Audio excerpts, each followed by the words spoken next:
Welcome back to Inside the GMAT. I'm your host, Zach. As you know, the MBA admissions process is flooded with information on blogs, on forums, on podcasts. And with this tidal wave of info, separating fact from fiction can be nearly impossible. Well, on today's episode, we are busting some of the most common myths out there. And to help me in this pursuit, I'm joined by Travis Morgan from MBA Whisperer. With over a decade's worth of experience leading test prep and admissions consulting, Travis has seen firsthand how myths can cause major stress during the MBA application process. So there's no one better to help us separate fact from fiction.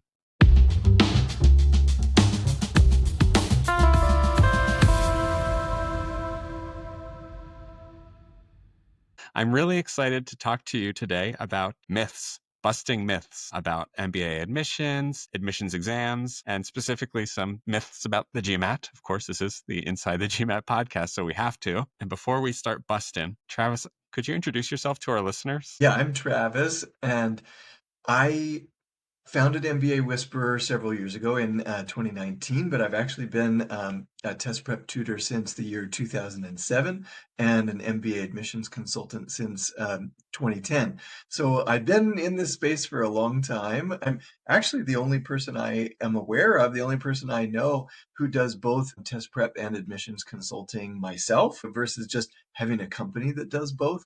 And so I really enjoy working with my clients because often we'll start out together working on tests and then we'll continue working on applications. So I get to see them through the whole process, which is awesome. That is awesome. I love the idea that you get to be their partner on this journey.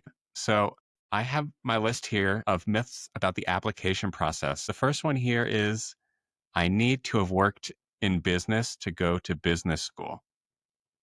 Well, I can tell you, I went to business school myself. I went to Kellogg and at Northwestern University, and I did not have a business background at all. In fact, I was a TV journalist before I went to business school. I worked in television and media and journalism, and this was a concern that I had as well, that I didn't have the word business anywhere on my resume. I didn't work for any sort of traditional corporation, a very non-traditional path and background. And this is absolutely a myth.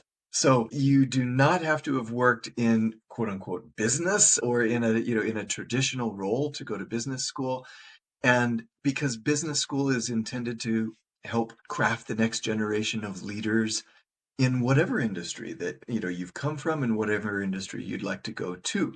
So, and in fact, I think that they really welcome people from a variety of backgrounds and appreciate that diversity of experience. Yes, I agree with that. I mean, you know that I come from a theater background and I switched over to business as well. So I definitely agree that myth can be heartily dispelled. So going off of that, here's another one. So you must apply during round one for the best chance of acceptance. Yep. So I would say that there are, as with many myths, there are little kernels of truth, and then there are things that can be dispelled. I will say that I have seen with a number of my clients who are very traditional candidates, coming from investment banking, coming from management consulting, candidates who look a lot like me, that if you are a very traditional, what you might call an overrepresented group, in some schools, there can be an advantage to applying in round one, just simply because they get a lot of candidates who look just like you. And if you are applying in later rounds, they may be looking for other types of folks to try to round out the class. That is not to say that if you are a traditional candidate that you couldn't be admitted in round two. And I think that that's the myth part of this is like, I must apply. It's like round one or bust. And that just simply is not the case. Yeah. So absolutely, I've worked with very traditional candidates who perhaps because they were trying to increase a test score or they were, a little bit later in the game in terms of deciding that business school was something that they wanted to explore. They decided that they wanted to apply in round two, and they got in round two. So, you do not have to apply exclusively in round one. If you are applying to basically what I describe as the 15 schools out in the top 10. So depending on what rankings you look at. So if you're applying to schools outside of the top 10, Absolutely, you don't have to apply in round one. If you were applying to schools outside of the United States, that the differences in rounds are much more muted than in the United States. And if you are not a really overrepresented, like very traditional candidate to business school, round one and round two, even in top 10 schools, even in the United States, is pretty much a wash. Okay, this is actually a question I have for you as a follow up.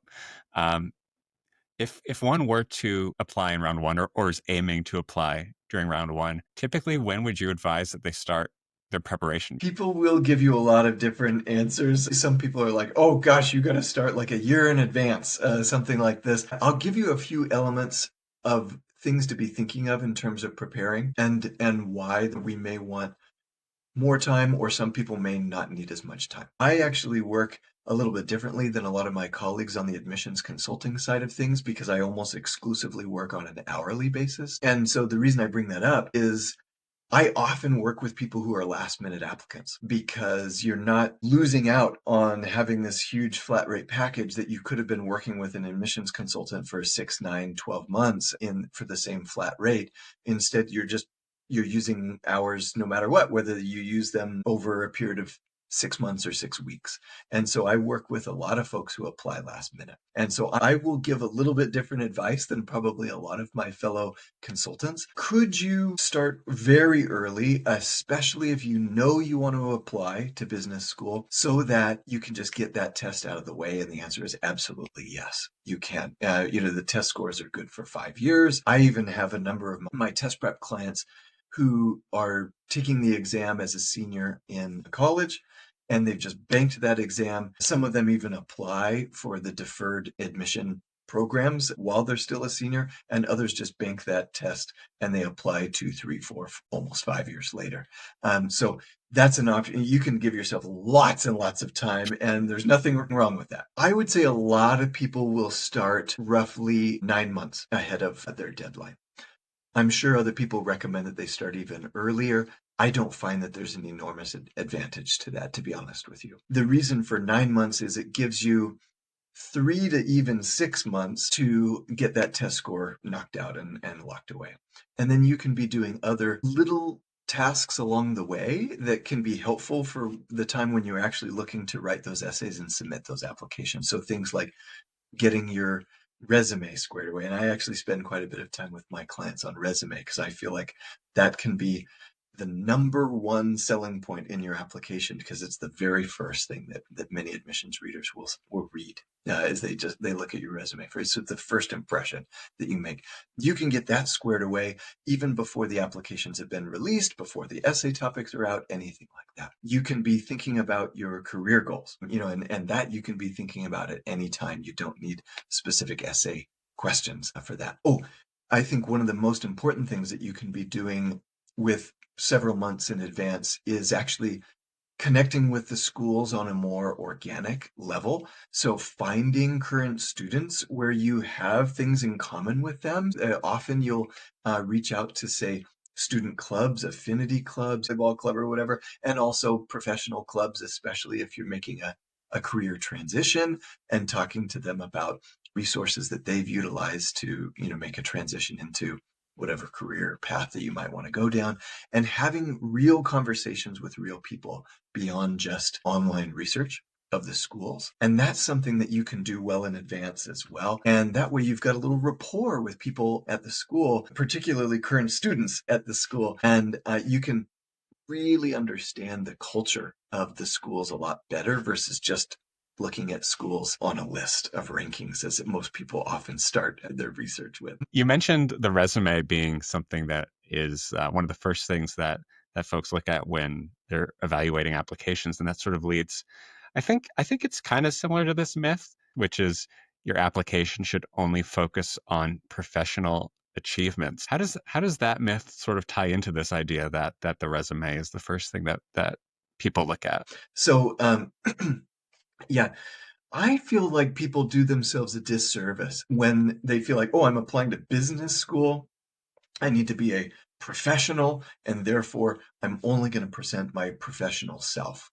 I like to say that schools are admitting people, not applications. That you want to be a three-dimensional applicant, and they want to be able to envision you as a person in their program.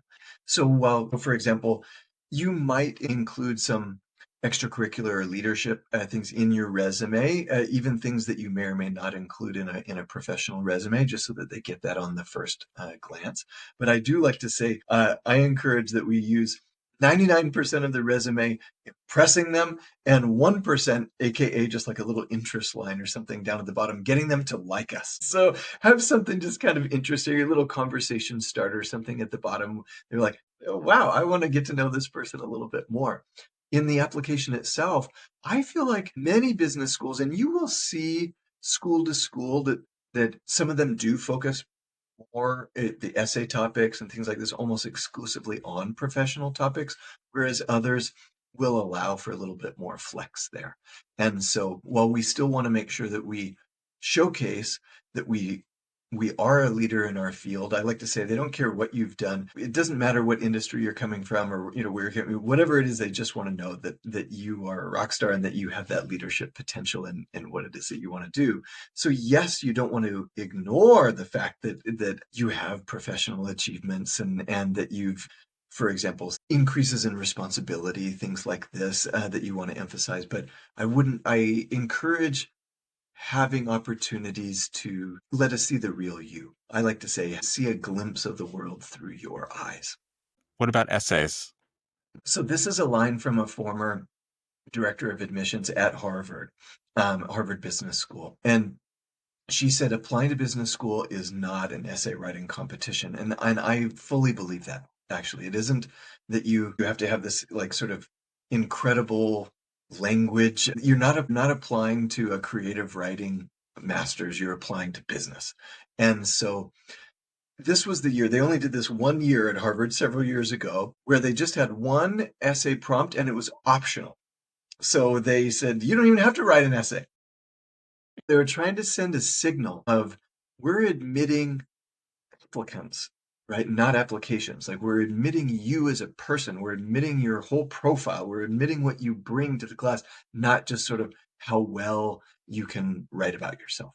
And so that was an experiment that only lasted 1 year because they get about 10,000 applications a year, and exactly 0 people submitted without an essay. Every single of the 10,000 applicants wrote an essay. So they said, well, if everyone's going to write it, we'll just make it required. But I give that as an example to say, listen, the essays are not what kind of get you in, if you will. It's just letting them see that glimpse of the world through your eyes. It's you that gets into the program. It's not this amazing ability to craft an essay, and it's not, oh, we say, oh, this essay uses all these incredible metaphors and whatever, and this and that. We're going to admit this person, not that person. I mean, obviously, you do want to stand out from the crowd. Obviously, you do want to have them take notice of you. You do want to be thoughtful, especially as the essays have gotten shorter and shorter in length. It actually makes them harder to write, because you have to choose your words wisely. Yes, these things are all important, but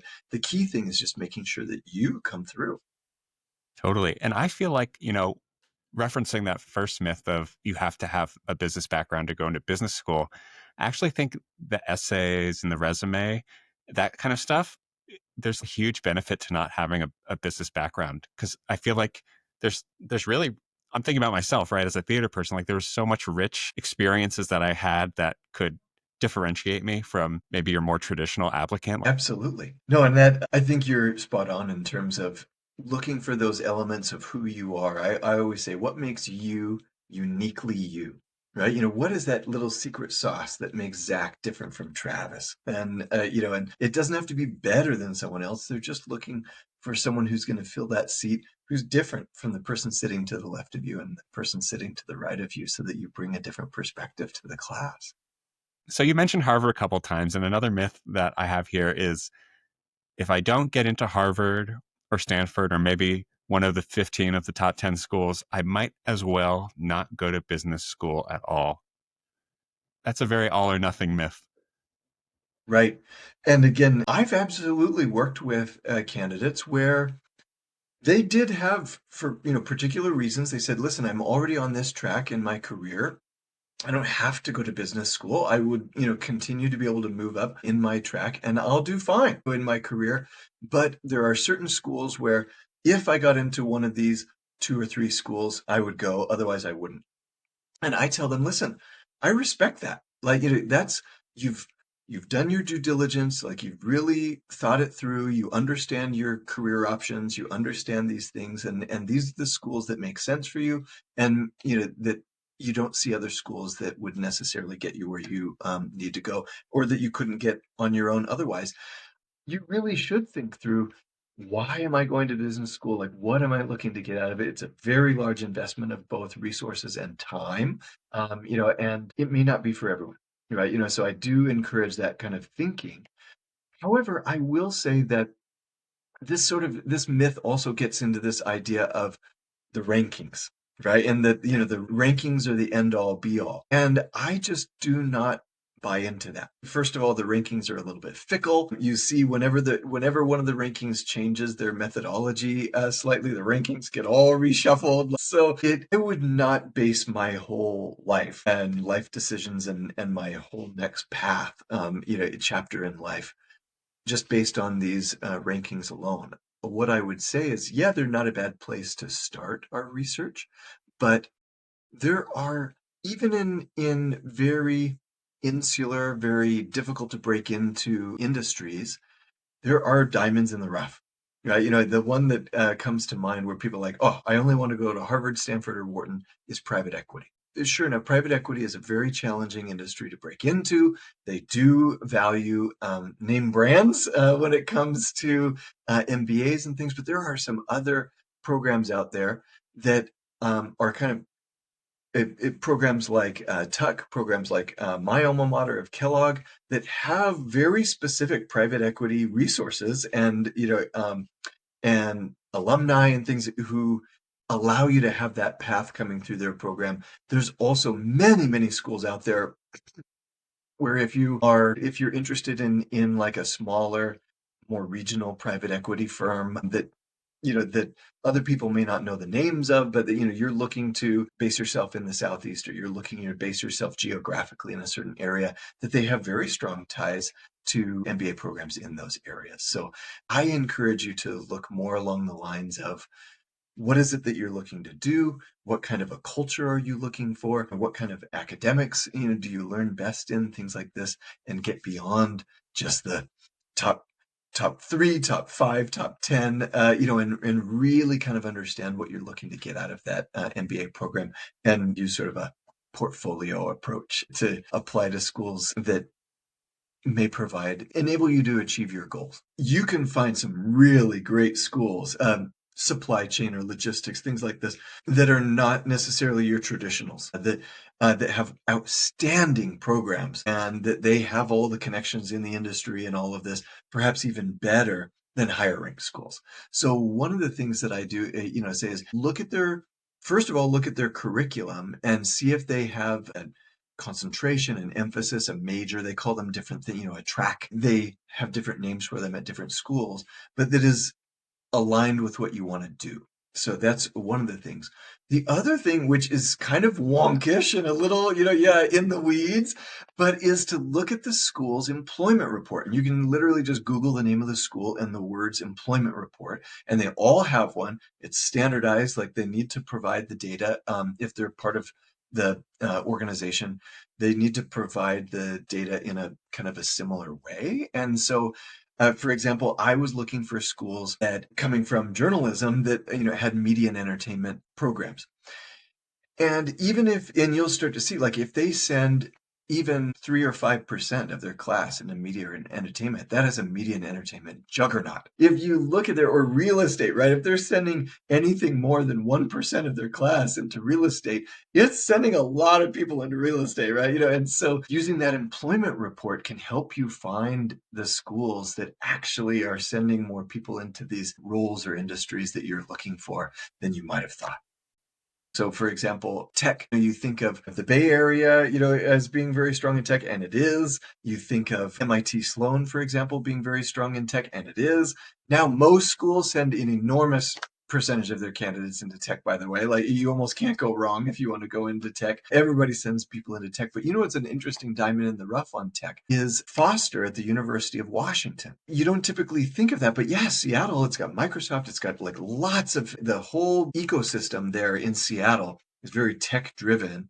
They send almost half their class into tech, 40 some percent of their class into tech. It's a great program to get into tech. And most people, it's just not even on their radar. Here's a myth that, I don't know, this one might be tricky to answer. This myth that the lower ranked schools are easier to get into. Yeah. Easy is definitely relative. That's for Right. sure.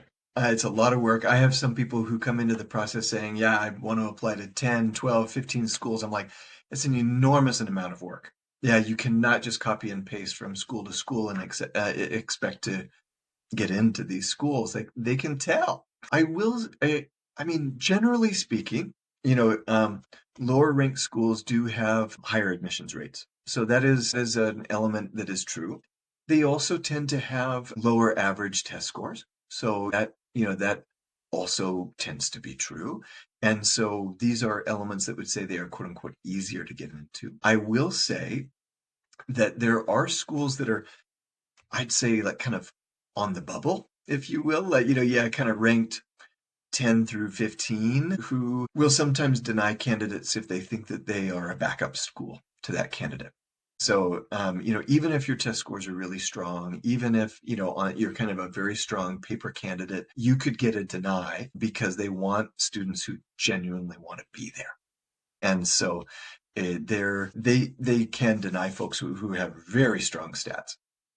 So you do want to have an application that shows that you've done your due diligence, that shows that you genuinely have a connection to the school. In admissions consulting, we often compare applying to business school as similar to a romantic relationship. Like, you don't, you don't want to just have it be here's a list of things why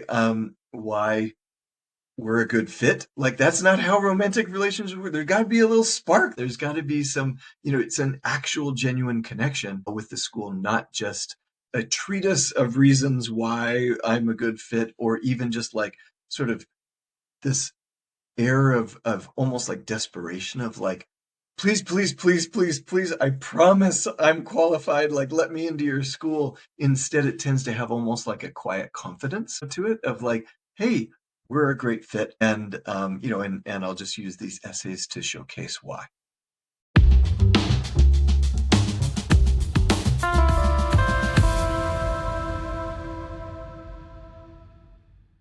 I will tell you that, of course, every year I work with candidates who are waitlisted ultimately, and they're devastated by it. And I tell them, listen, they only will waitlist candidates they absolutely could see in the program.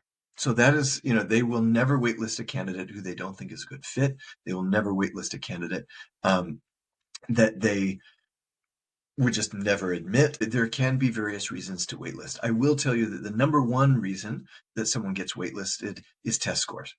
That number one by far.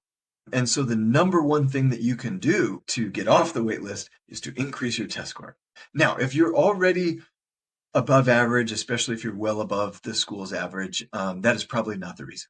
I suppose you could still increase your test score, but there's probably other things that you could be doing to get off the wait list. The challenge is this.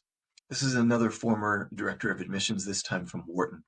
She said, 75% of our applicants are qualified to attend Wharton. They can't admit anywhere close to 75% of people who apply to Wharton. And so it's less of an evaluation process as it is just simply a selection process amongst all of these qualified candidates. I was waitlisted at a program, and again, coming from a theater background, I know what it's like to be waitlisted. I've been an understudy in a play many times, and I've talked to directors who cast me in those understudy roles, and they said the same thing that you're saying, is that you had the acting chops to perform the role. Somebody else did a little bit better, but if anything happens, I'm confident that you could go on stage and perform this part. It's Yeah. very I relatable. will say too, by the way, we are seeing in the last couple of years, schools waitlist a lot more people, just so you know. And the reason is that candidates themselves are more reluctant to commit Okay. Candidates will often what's called double deposit. So they'll put down a deposit at two different schools and not tell the schools, obviously. And so you've committed to two different schools, and then you're going to make a decision. And so even after you've deposited, so before, when a student gave a deposit, even just a handful of years ago, there was a 98% chance or higher that that student was going to go to that school. That percentage has come way down. And so they have to have this cadre of people ready to go because they don't know how many people are actually going to show up. And so they hold people on wait lists much longer than we've seen in the past. And they've put many more people on wait lists than we've seen in the past. That means that it's because other people are, okay, I've deposited to two schools. I decide to go to the other school. They still need to fill that slot and they pull it from the wait list. So it's definitely not impossible to get off. And we're seeing waitlist decisions come even into the summer, like, late waitlist decisions where they have kind of late breakers that end up not going to the program and they still need to fill in that class. So yeah, if you're held onto the waitlist late into the summer, that's actually a great sign. That means that they really like you. And if they have a space in the class, you're going to be, one of the top people on the list to go in. Will a school tell you if they're taking you off the wait list to not be admitted? Yep. So typically what will happen is, so for example, if you got waitlisted in round one, you will be considered with the round two applicants. If you are still held onto the waitlist, you'll be considered with you could be released from the waitlist after round one or round two. You could be held onto the waitlist and continue into round three. You could be released then, or you could even be held into the summer waitlist, spring waitlist. Usually they'll have a communication, will say, okay, yep, we're going to keep you on the, we're either going to release you from the waitlist, or we're going to keep you on the waitlist, and they'll let you know. And they just have a much smaller group of folks that they hold into the summer. Yeah. So you mentioned test scores. This could be a good transition to move into some myths about tests. So Let's do it. let's do Yeah. it. Here is the number one myth that I hear that everyone Mm-hmm. says is that the GMAT is harder than the GRE. Yep. Yeah. You talk to us a little bit about that, Zach. What do you think?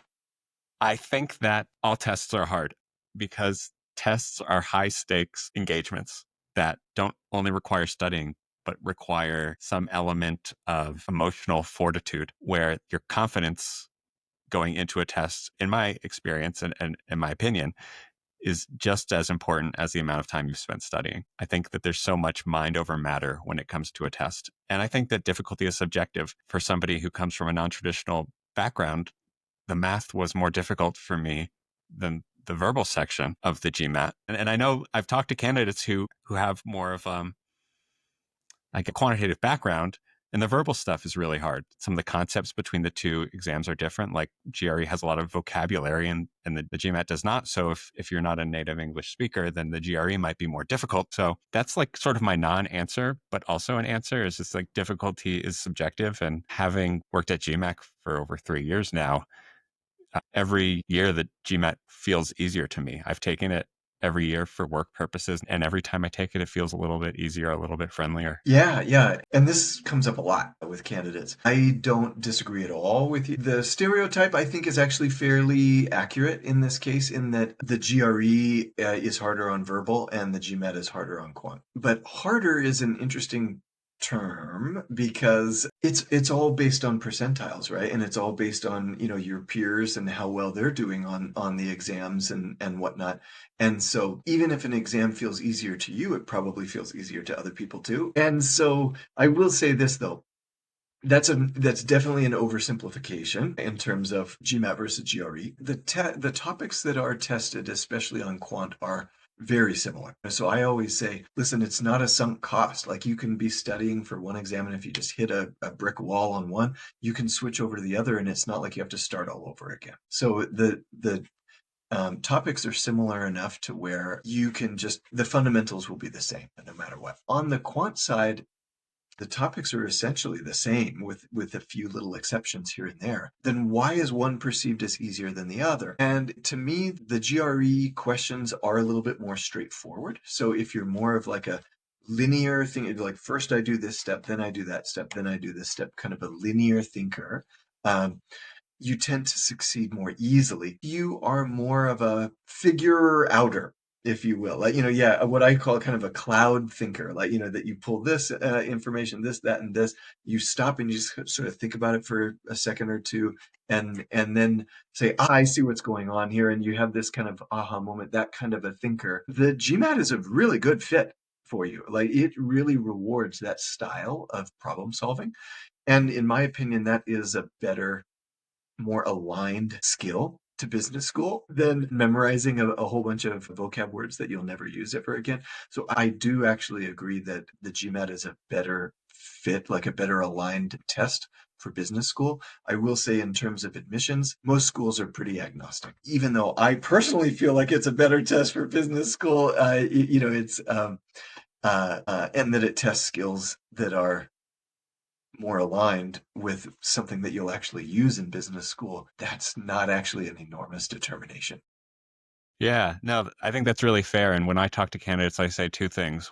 One, you should take the test that you think you can do the best on. And another thing that I say is when it comes to data insights on the GMAT, those questions are the ones that are most like Harvard business cases, in my experience, which make up a huge part of a lot of MBA curriculums, if you go to Harvard or not. So even if ultimately you don't apply with a GMAT score, I think that there's immense value in studying data insights questions before starting your program, because the graphics interpretation in particular and being able to like analyze tables is just so crucial. I will say too that my more traditional candidates, my management consultants, my investment bankers, folks like that, they tend to really like data insights section because it fits more. And even folks who are like data analysts and just folks who work with data on a day-to-day basis.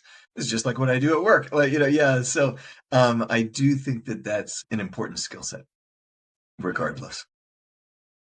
What's the next myth we have here? The exam is the most important part of my application. I mean, this is a really interesting myth because, and you just mentioned that a test score can be something that impacts your waitlist status, but is it the most important part of an overall application?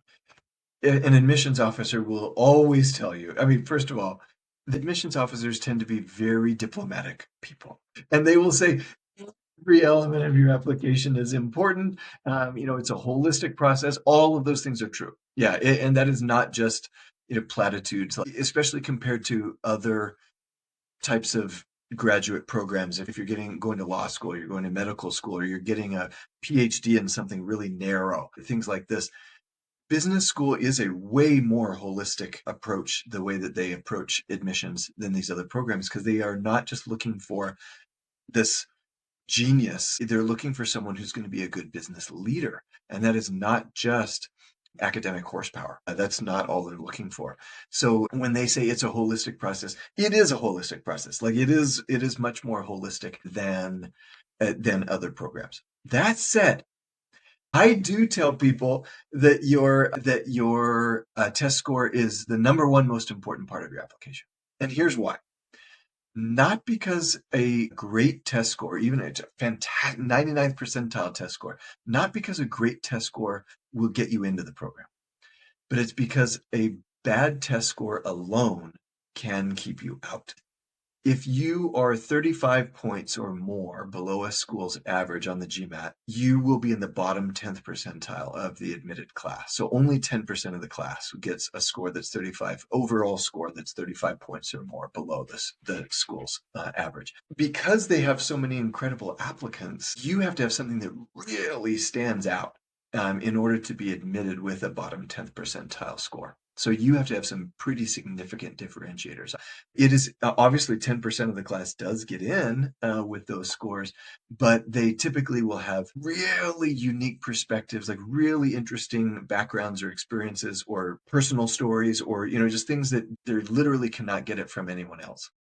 Well, on that note, could a test waiver keep you out? In most cases, no. Just, yeah. So in most cases, if the school offers you a test waiver, then they have confidence that you can academically succeed in their program. So they're not then going to hold it against you if you utilize that test waiver. Where it does come in, though, is scholarships. So well, I will say this. If you have The other data point that is basically used for academic readiness is your GPA. And so if your GPA is well below the school's average, then, and even if you do get an academic waiver, there could still be some question mark. Typically, if you get a test waiver, it means that they're okay. They think that you're going to perform well academically in the program. So it shouldn't work against you. However, if you do have a below average test score, it's helpful to have an above average other data point. If one of your data points is below the school's average, it's helpful to have the other one that's above so that it shows that you have real data to show that, yes, you can succeed.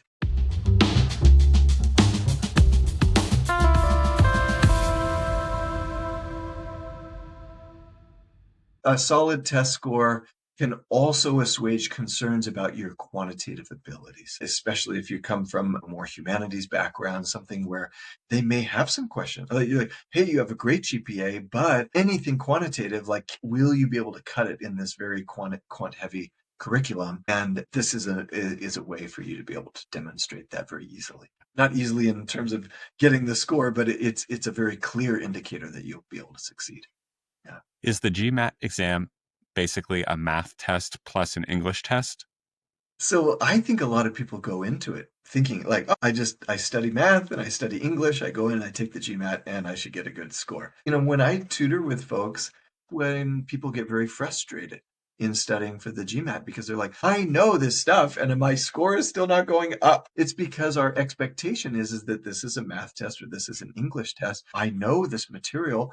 Why doesn't my score reflect that? It's like, it's really more of an assessment, like a problem solving assessment, similar to like if you've taken other types of assessments in terms of like even like a personality test, like a personality assessment.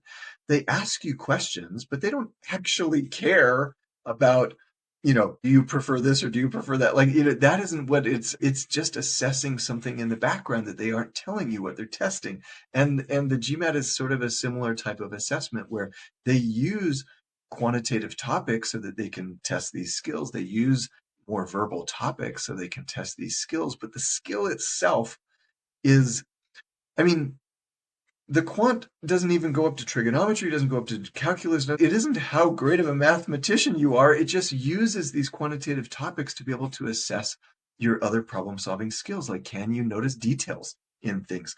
Can you read something carefully and know what you're actually solving for? Are you able to use data, but then be able to identify something that's kind of weird?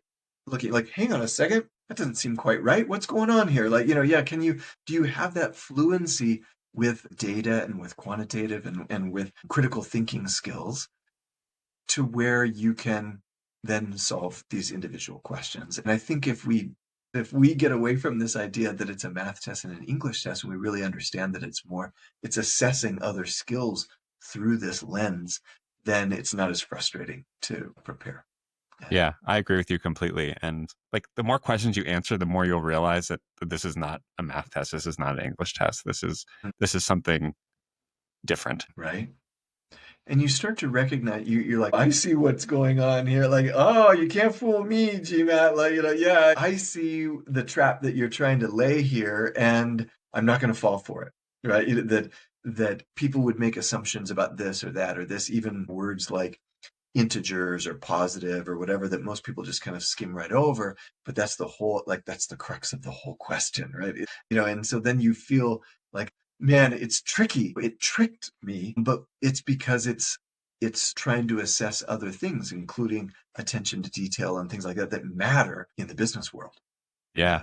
This reminds me of I go on the GMAT subreddit a lot, and I love when people ask for help on questions and they'll post an image of some sort of quant question and they'll say, how do you solve this? Like I've worked for a long time. How do you solve this? And then like the top comments always this really tricky, interesting way that this person solved it. And I was like, that is so cool. And often not even solving it mathematically, right? That Yes. you aren't Right. doing Right. a ton of math. Yeah. I always tell people, if you hit something and you're like, oh, do I want to do all this math? The answer is almost always no. There's probably another way. Yeah. So we've talked a lot about the GMAT or the GRE. This is another myth that if I have to take a test, I can only take the GMAT or the GRE for business school. I know that there's alternatives. The one that I think we both really love is the executive assessment. I love the EA. Yeah. So yeah, and I've talked to folks at GMAT, several people at GMAT about the EA and why I love it. I will tell you, and I've told the folks at GMAT this, and I tell the schools this, and I tell my candidates this. I tutor for all three exams. So I tutor for only those three exams, FYI. I don't tutor for, law school or med school or anything like that.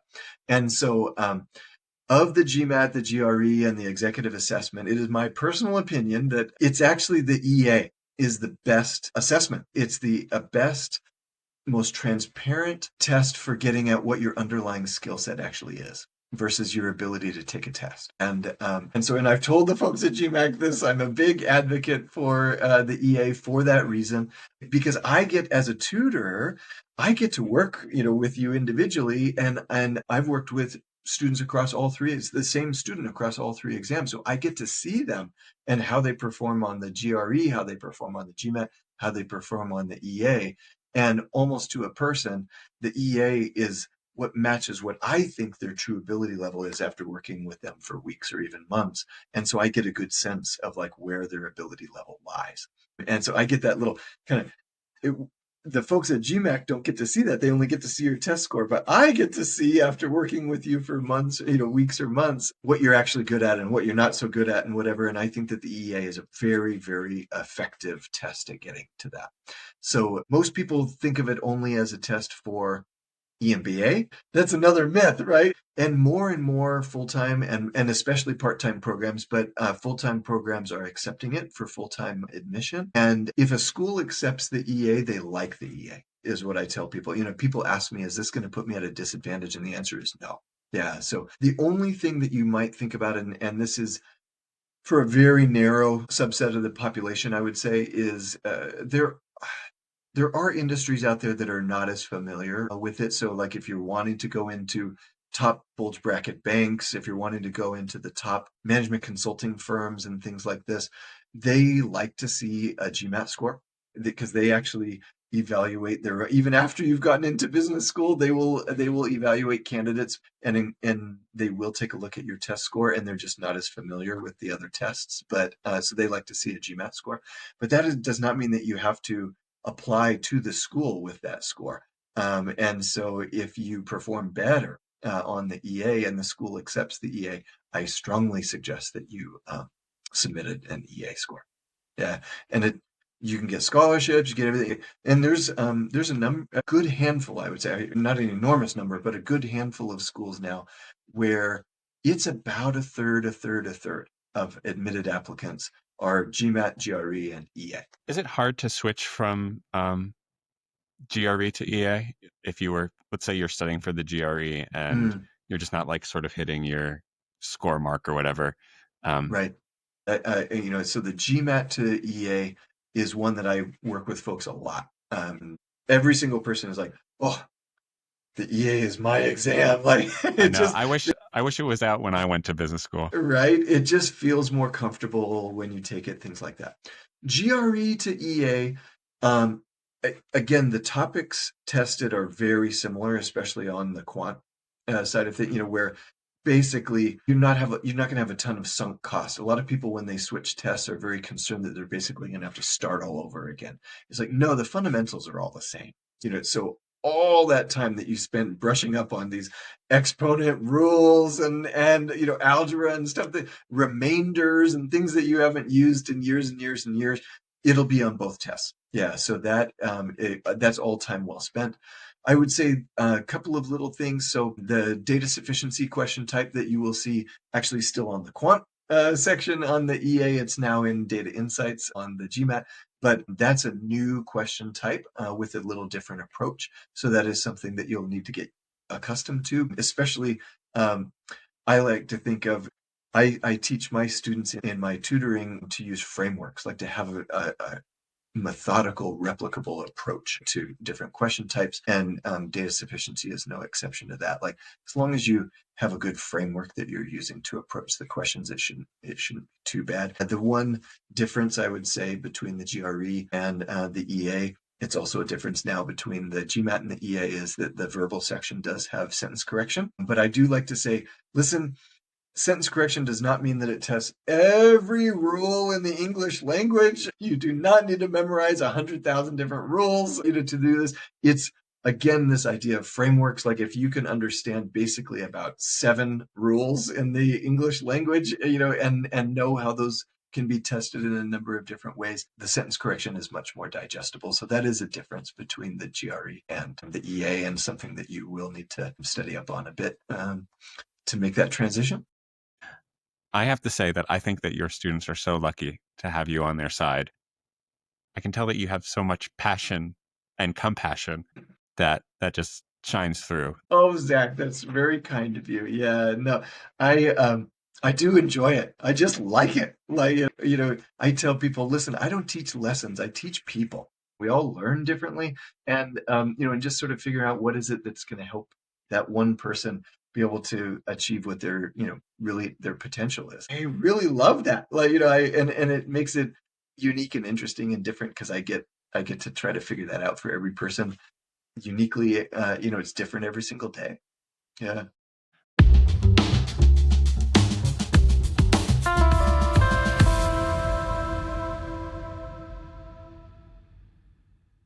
All right, listeners, let's consider these myths busted. What did you find most helpful? Personally, I loved the bit about finding the right school for your career aspirations. That sounds way better than chasing the rankings. If you want to get in touch with the MBA Whisperer himself, Travis can be found at mbawhisperer.com. And for more resources on the GMAT and business school admissions, visit mba.com. I'm Zach at GMAC, and this has been Inside the GMAT. Until next time.